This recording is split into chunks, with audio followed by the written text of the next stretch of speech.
নমস্কার, আপনারা দেখছেন কলকাতা টিভি ডিজিটাল। আমি শাশ্বতী রয়েছি আপনাদের সঙ্গে। আগামী 7 দিন রাজ্যের আবহাওয়া কিরকম থাকবে সেই আপডেট নিয়ে চলে এসেছি। সেই অর্থে প্রথম থেকে সপ্তম এবং পঞ্চম দিনের মধ্যখানেই হবে বৃষ্টির সম্ভাবনা। অর্থাৎ প্রথম 5 দিন শুষ্ক আবহাওয়া থাকলেও পঞ্চম থেকে সপ্তম দিনের মধ্যে বৃষ্টির পূর্বাভাস রয়েছে, বিশেষত উত্তরবঙ্গ এবং দক্ষিণবঙ্গের কিছু জেলার ক্ষেত্রে। সেক্ষেত্রে পঞ্চম থেকে ষষ্ঠ দিনের মধ্যে বৃষ্টি হতে পারে দার্জিলিং, কালিম্পং, জলপাইগুড়ি, কোচবিহার এই জেলাগুলির ক্ষেত্রে। অপরদিকে তার পরবর্তী দিনগুলোতে অর্থাৎ ষষ্ঠ থেকে সপ্তম দিনের মধ্যে বৃষ্টি হতে পারে দক্ষিণবঙ্গের কিছু অংশে।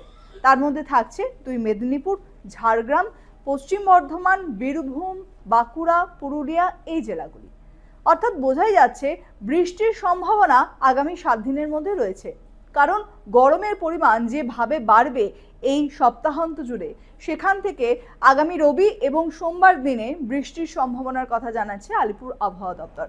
তবে এই আগামী 5 দিনের ক্ষেত্রে তাপমাত্রার পারদ কিন্তু বেশ কিছুটা ঊর্ধ্বমুখী হওয়ার সম্ভাবনা রয়েছে। তার অন্যতম কারণ, যে হারে তাপমাত্রার পারদ নিম্নমুখী হয়েছিল সেই হারে কিন্তু তাপমাত্রা ধীরে ধীরে বৃদ্ধি পাবে। সেক্ষেত্রে সর্বোচ্চ তাপমাত্রা পৌঁছাতে পারে 35 থেকে 36 ডিগ্রি সেলসিয়াসের ঘরে।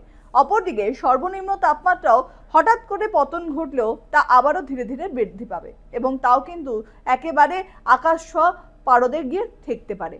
সেক্ষেত্রে গরমের তীব্রতাও অনেকটা বেশি হবে এবার মার্চ থেকে মে মাসের মধ্যে। তবে সপ্তাহের শেষে গিয়ে অর্থাৎ রবি এবং সোমবারে গিয়ে বৃষ্টি পেতে পারে রাজ্য, তেমনই পূর্বাভাস জারি করা হচ্ছে। উত্তর থেকে দক্ষিণ 2 বঙ্গই ভিজবে সেই বৃষ্টিতে। তবে সেই অর্থে জোরালো বৃষ্টি নয়, একেবারেই হালকা বা মাঝারি বৃষ্টি হবে কোনো কোনো অংশে। অর্থাৎ কিছু জেলার কিছু অংশে এই বৃষ্টিপাতের পূর্বাভাস জারি করছে আলিপুর আবহাওয়া দপ্তর। আরো বিস্তারিত জানার জন্য চোখ রাখুন কলকাতা টিভি ডিজিটালে।